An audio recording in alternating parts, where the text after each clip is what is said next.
আসসালামু আলাইকুম। বন্ধুদের জন্য একটি কথা, যে বড়রা বলতো, যেমনই কর্ম তেমনই ফল।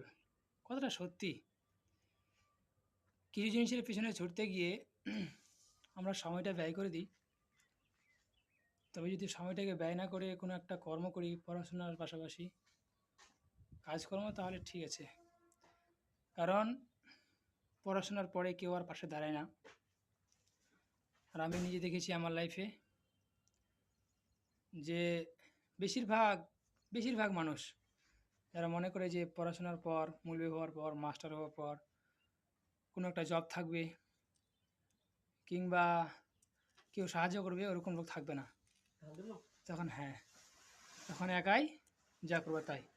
অতএব আগে থেকেই ভাই প্রস্তুতি নাও, যাতে ইনকাম থাকে একটা। পড়াশোনা যতদূর হয় হবে, তবে ইনকাম